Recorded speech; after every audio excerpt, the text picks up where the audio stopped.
The bitumen of the modern midnight settles heavy upon the glass of our screens. A digital obsidian, where the soul wanders through corridors of blue light and flickering latency. We are travelers in a desert of signals, thirsting for a moisture that no algorithm can provide, seeking the ancient resonance of a voice that predates the first spark of man-made fire. Out of the static of the trending void, out of the restless scroll of the weary thumb, rises the silhouette of the medicine of God, a towering luminescence clad in the robes of a pilgrim who has walked the span of every galaxy. Raphael, the region of the sun, the guardian of the meeting place, descends into the phosphor of our evening, casting a shadow of gold across the gray urgency of our frantic exploration. You are the sudden clarity in the haze of a million voices, the silent frequency that vibrates beneath the cacophony of the world's unrest, turning our desperate hashtags into hymns of unceasing intercession. Your staff strikes the digital pavement, and the concrete of the heart cracks open to reveal the hidden springs of the Tigris, where the gall of the fish once cured the scales of a father's eyes. We are the blind ones sitting at the gates of the network, staring into the abyss of our own reflection until you arrive to ignite the darkness with a brilliance that does not burn but heals. It is a light that tastes of honey and cedar, a radiance that smells of rain on parched earth, dissolving the cataracts of our cynicism with the sheer weight of celestial presence. When the night grows heavy with the loneliness of the connected yet isolated, you provide the alchemy of a true encounter, weaving the threads of our disparate lives into a tapestry that glows with the fire of the divine will. You are not found in the superficial peak of a fleeting trend, but in the enduring depth of the soul's vertical climb toward the Empyrean. The night is no longer a cage of shadows or a theater of fears when your wings unfurl across the digital firmament, casting a spectrum of peace that the world cannot manufacture. Every pixel of our existence, every grain of our anxiety is touched by the amber glow of your proximity as you guide the wanderer home through the labyrinth of the 21st century. We cry out for a sign in the language of the machine, but you respond in the language of the spirit, a dialect of blinding purity that transforms our screens into icons and our scrolling into a pilgrimage. The rhythm of your breathing is the tempo of the spheres, a slow and majestic pulse that calms the frantic electricity of our minds, teaching us that to be seen by God is the only true fame, and to be healed by His hand is the only true progress.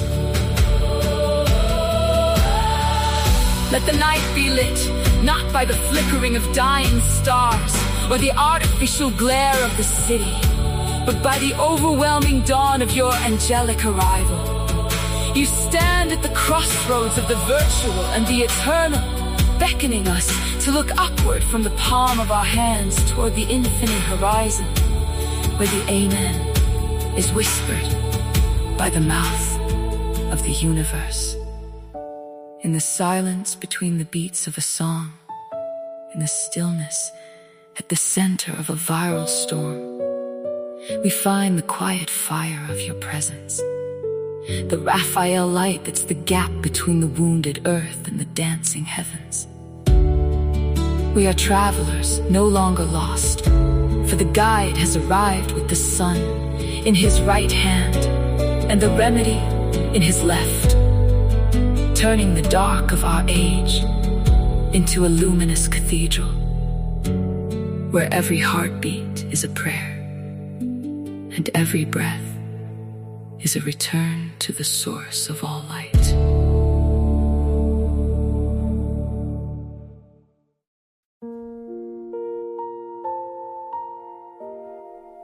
Ave Regina Caelorum. Hail Lady of the heights where the planets hum in their concentric circles, weaving a garment of sapphire and silver for the feet of the Mother. We seek the frequency of the primordial breath, the 432 heartbeats of a universe at rest within the palm of its creator. Here, in the hollow of this holy vibration, there is no commerce of the mind, no flickering shadows of the marketplace, no voices shouting for gold or attention.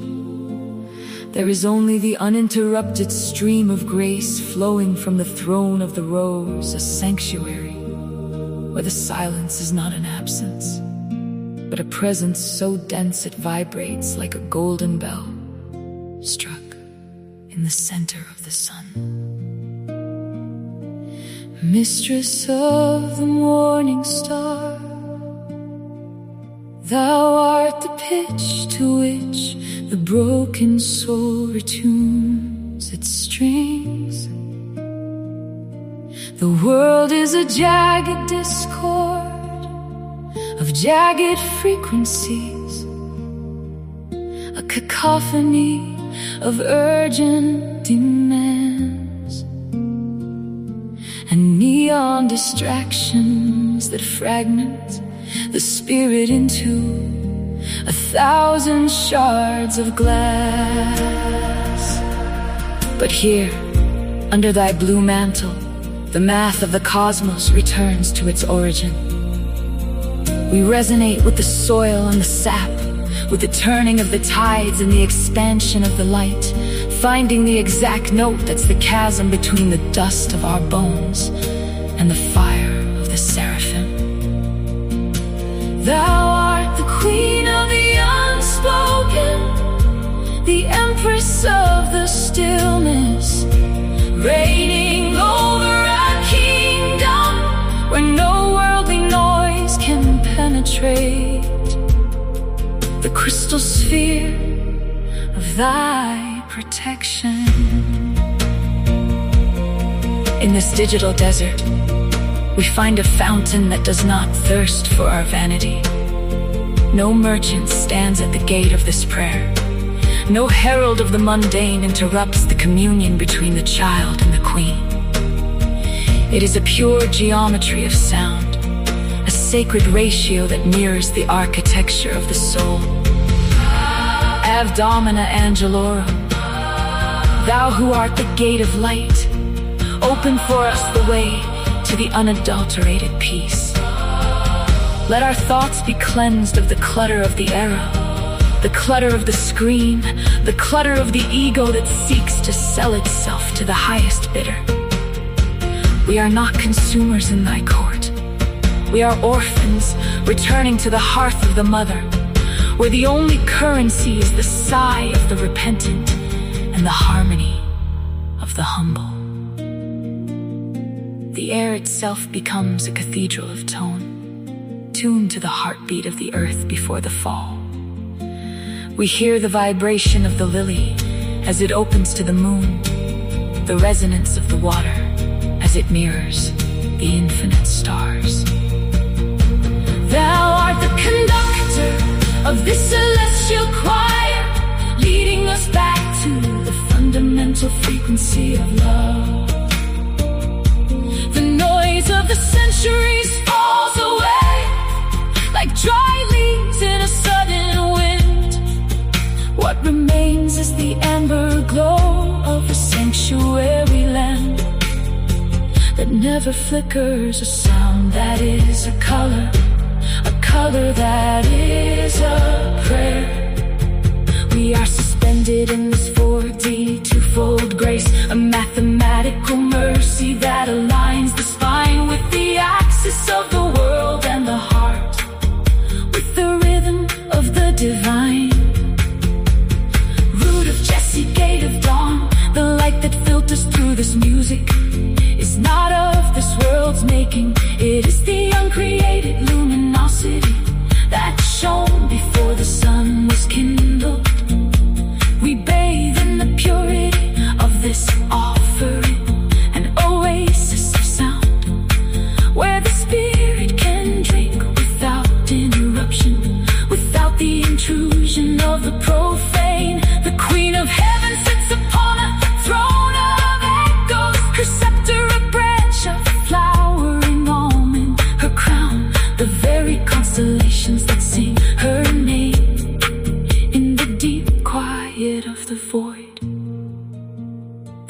beginning and no end to this hymn. It is the eternal loop of the Av, the spiral of the soul climbing the ladder of the spheres, leaving the static of the earth behind, until there is nothing left but the radiant, uninterrupted beauty of the Queen.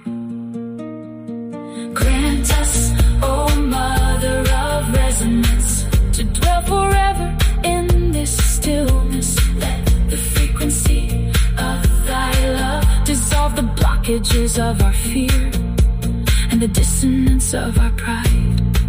We are the strings of an instrument long neglected, now tuned by thy gentle hand to the pitch of eternity.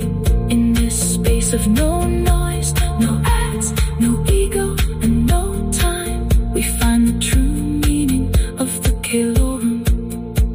We are the children of the resonance, the inheritors of the silence, singing with the stars in a language that needs no translation, for it is the sound of the mother calling her own back to the center of the light. Hail, Queen of the heavens, the music that makes us whole.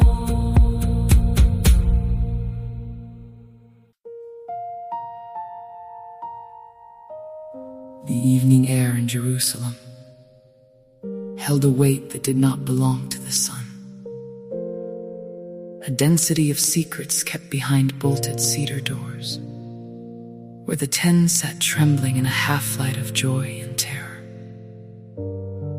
But the one called Didymus walked the outer perimeter of the city's grief, his sandals grinding the gray dust of a world that remained stubbornly, cruelly the same.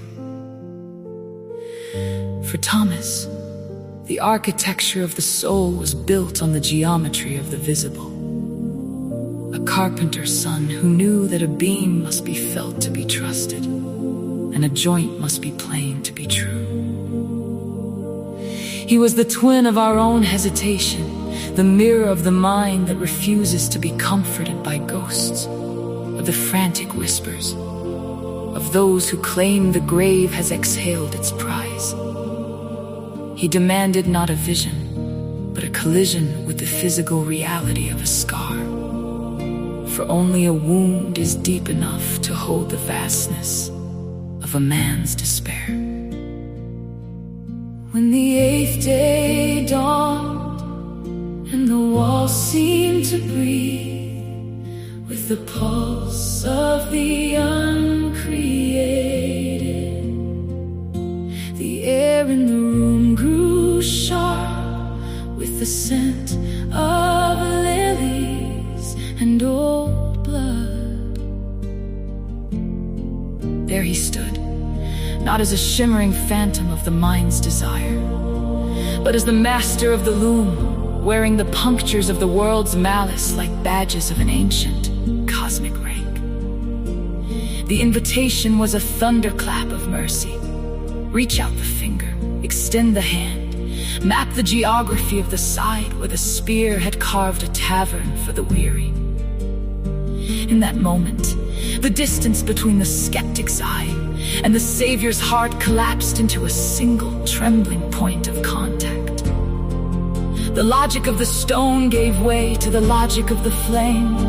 The twin who sought the limit of the flesh found the shoreless ocean of the divine.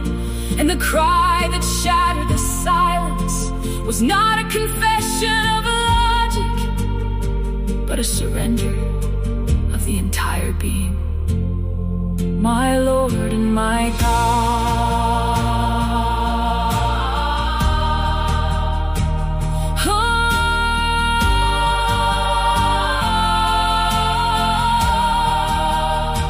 From that threshold of tactile grace, the path of the apostle did not retreat into the safety of the known, but surged outward like a river, seeking a distant, burning sea. July 3rd marks the zenith of a journey that spanned the spine of the world, from the rugged hills of Judea to the humid, spice-laden light and breath of the Malabar coast. The man who once required the touch of a finger now carried the weight of a kingdom across the Indus and the Ganges.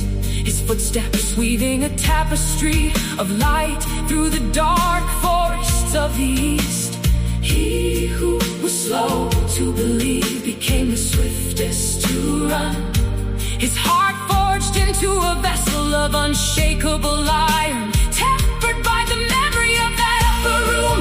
He traded the familiar stars of Galilee for the southern constellations of India, preaching to kings and craftsmen alike that the God of all creation possessed a body that could be broken, a heart that could be felt, and a life that could never again be contained by the geometry of death. Now the monsoon rains of Mylapore sing his name against the granite crosses that stand as sentinels of his sacrifice. The doubt that was once his shadow has become the foundation of our certainty. For he asked the questions we were too afraid to whisper, and touched the darkness we were too timid to face. On this feast of the 3rd day of July, we do not celebrate a man of hesitation, but a man of the ultimate leap, the traveler who the chasm between the seen and the unseen with the of his own martyrdom. He stands forever at the edge of the world, a twin to every soul that wanders in the twilight of uncertainty, pointing with the scarred and holy hand toward the wounds that have become the windows of the universe, proving that the most stubborn heart, once broken by the truth, becomes the most immovable pillar of the faith.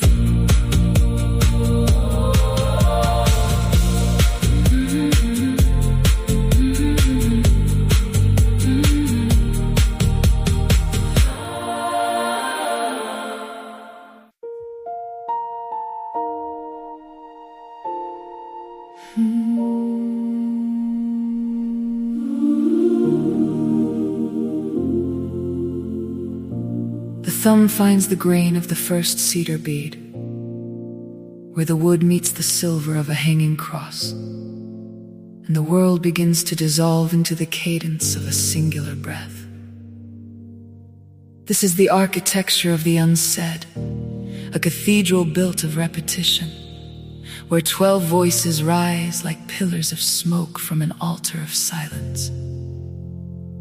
It starts in the hollow of the palm, a tactile geography of grace that maps the distance between the finite heart and the infinite sky.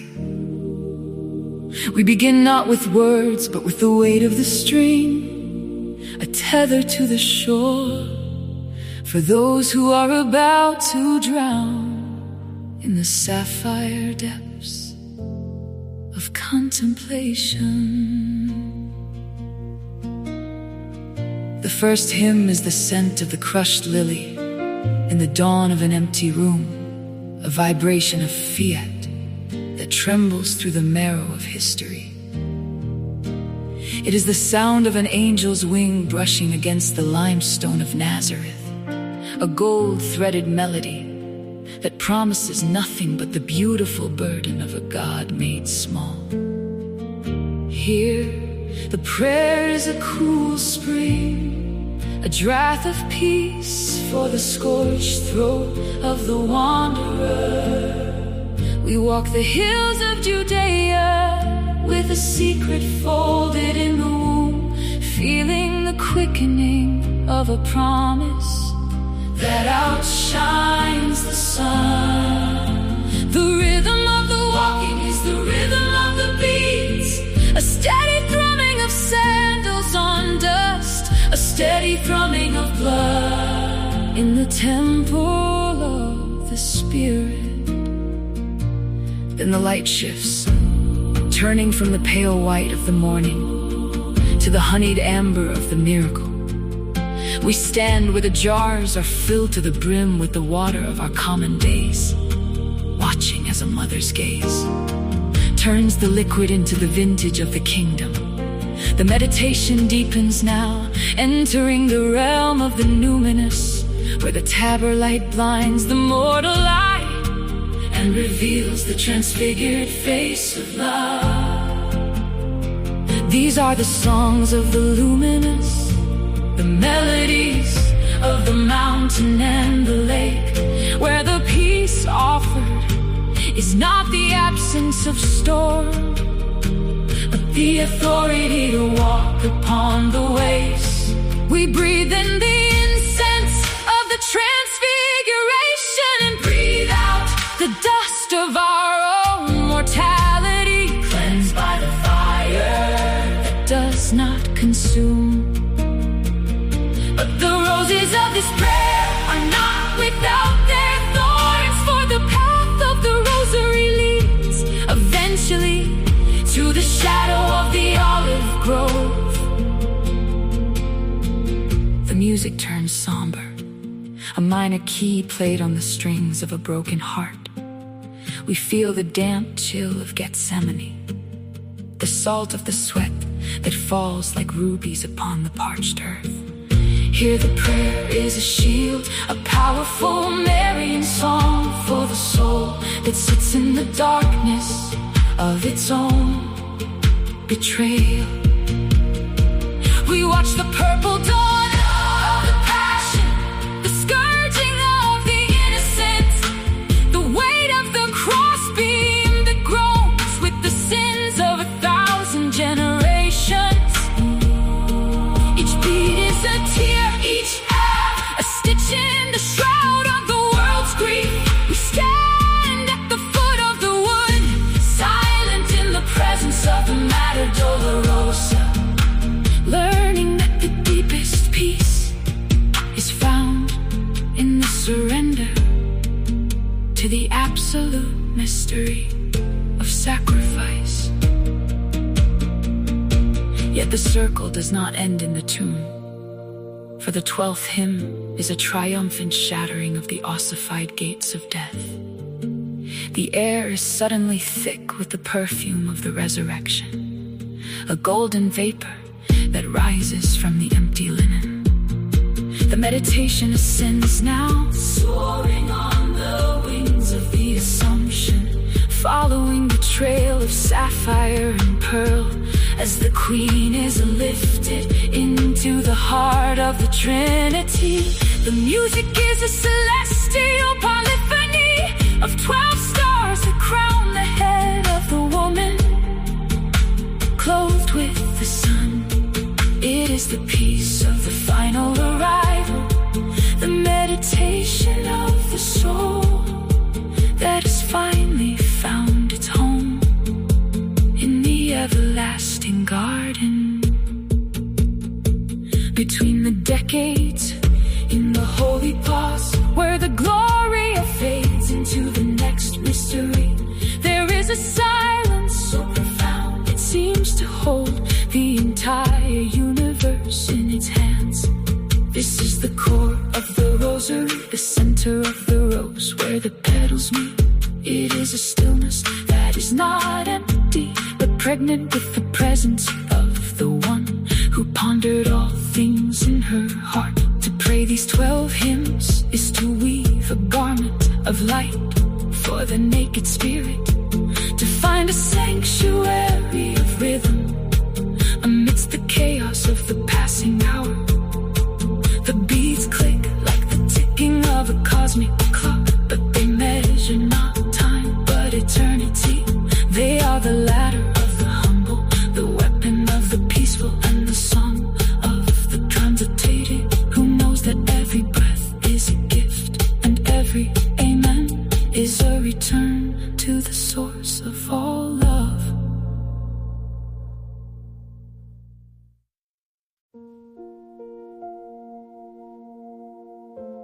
The charcoal thumbprint marks the chronometer of the soul, a gray geometry traced upon the brow, where thoughts of vanity once resided in high palaces of glass. This is the first of 30 movements, the initial vibration of a string stretched tight across the canyon of the self, humming with the frequency of pulverized bone and spent embers. We begin not in the garden of delights, but in the kiln of the desert, where the atmosphere is thick with the scent of calcine pride and the salt of ancient, unwept tears.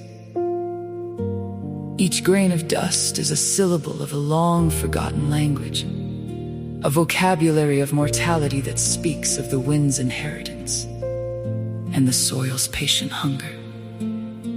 Here, the journey is measured not in leagues, but in the deepening of the breath, a descent into the subterranean galleries of the heart, where the echoes of 30 distinct songs begin to resonate against the damp stone of our secret shames.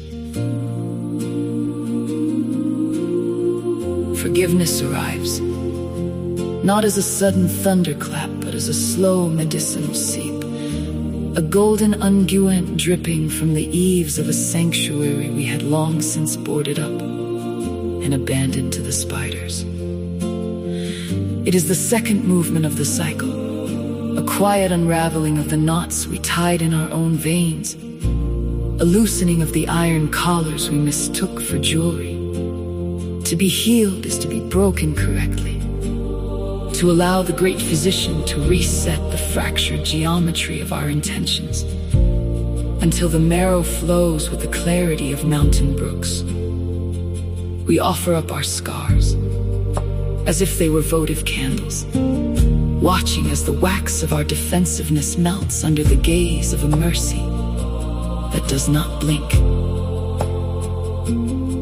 The 30 songs are 30 bandages, 30 stitches in the side of a world that has forgotten how to bleed without bitterness, a rhythmic pulse that synchronizes the heartbeat of the penitent with the ticking of the eternal clock. The journey steepens where the shadows of the olive trees stretch like long, dark fingers across the path, grasping at the hem of our resolve. We carry the weight of 30 winters in our lungs, yet as we climb, the air grows thin and luminous, purged of the heavy vapors of the valley. The path is littered with the shards of idols we broke along the way, shattered porcelain of reputation, rusted iron of resentment, the brittle husks of our own self-sufficiency. Each station is a stanza, each mile a melody composed of the crunch of gravel beneath sandals and the whistling of the spirit through the hollow reeds of our poverty. We are travelers between two silences, the silence of the tomb and the silence of the stars, moving through a purple dusk, where the only map is the constellation of wounds that light the way toward a hill we both fear and desire. As the cycle nears its zenith, the songs turn from the minor keys of the lament to the dissonant, terrifying beauty of the sacrifice. The wood of the tree groans under the weight of a love that refuses to descend, a love that absorbs the poison of every age and transmutes it into the wine of a new covenant. We stand at the intersection